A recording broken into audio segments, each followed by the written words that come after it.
ஓம் சாய்ராம். என் அன்பு குழந்தையை,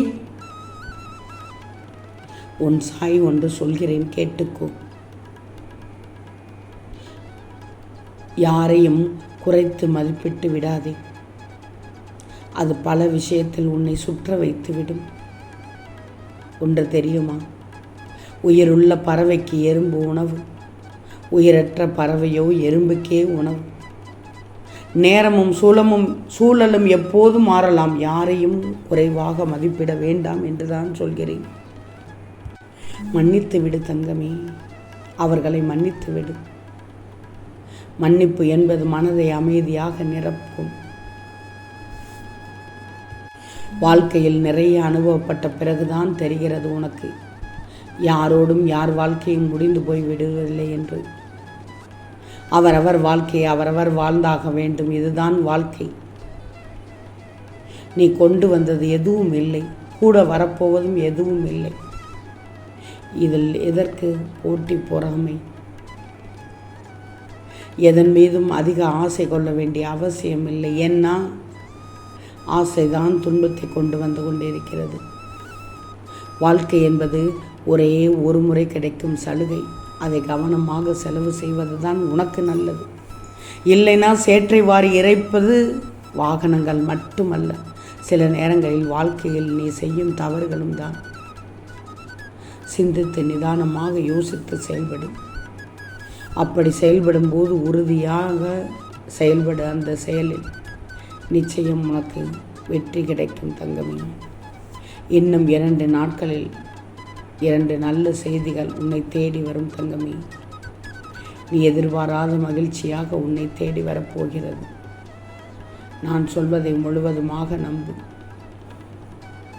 எதிர்பார்ப்பு இல்லாத வாழ்க்கையும் இல்லை, எதிர்பார்ப்பது எல்லாம் வாழ்க்கையும் இல்லை. எனவே நினைத்தபடி வாழ்வதை விட நிம்மதியாக வாழ்வதுதான் உனக்கு சிறந்த வாழ்க்கை.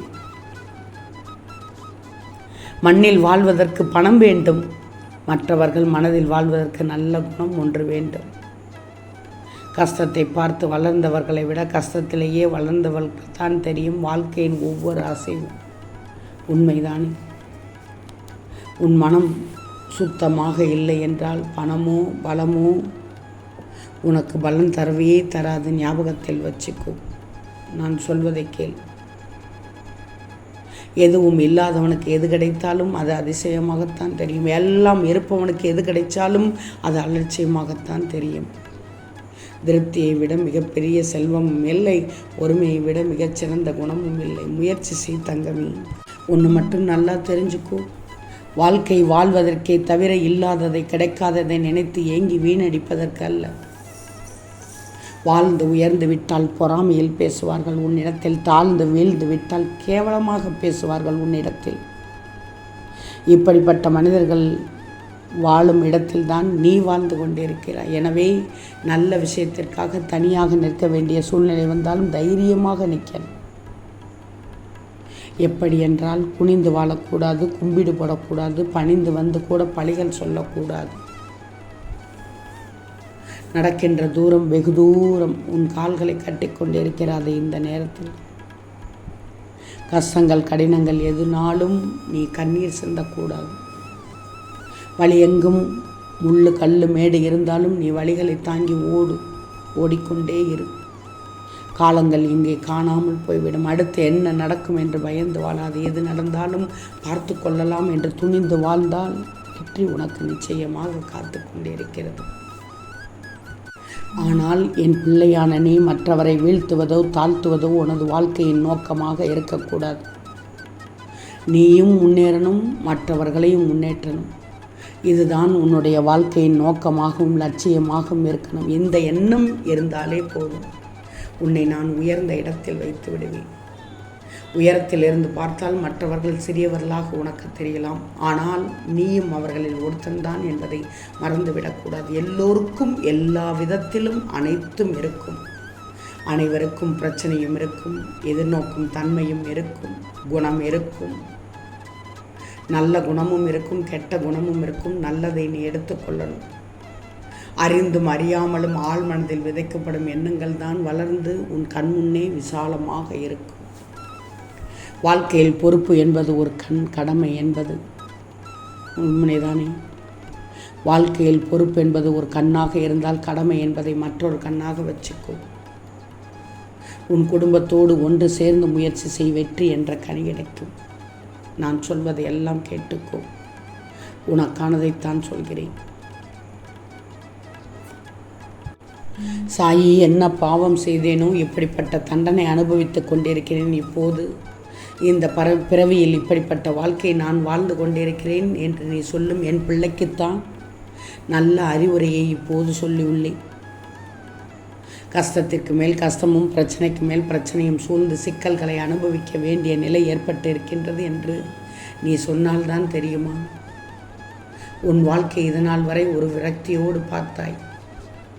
ஆனால் இனி வரப்போகும் 2 நாட்களில் நீ வியப்படக்கூடிய அளவிற்கு உன் வாழ்க்கையை பார்க்கப் போகிறாய். தோல்விகளும் கஷ்டங்களும் முடிந்து போன நிலையில் வெற்றிகளும் மகிழ்ச்சிகளும் உன் வாழ்க்கையில் நடக்கக்கூடிய அதிர்ஷ்டமான காலகட்டம் இப்போது. இனி வரும் காலம் அப்படித்தான் இருக்கும். இன்னும் 2 நாட்களில் அருமையான நல்ல செய்திகள் கேட்கப் போகிறாய். எதற்கெல்லாம் தயங்கி நின்றாயோ அந்த விஷயங்கள் எல்லாம் உன்னை முன்னோக்கி இழுக்க தயாராகிவிட்டது. இனி ஒரு தயக்கம் இல்லாமல் நீ செய்ய வேண்டிய விஷயங்கள் எல்லாம் தைரியத்தோடு செய்து முடிக்கப் போகிறாய். உன்னை நெருங்கி வரப்போகின்ற வெற்றி மிகப்பெரிய அளவில் இருக்கப் போகிறது. தன்னம்பிக்கையோடு இரு, தைரியமாக இரு. உன் வாழ்க்கையில் அன்பு பெருக்கெடுத்துவிடும். இந்த நேரத்தில் இன்னும் ஒன்று சொல்கிறேன்.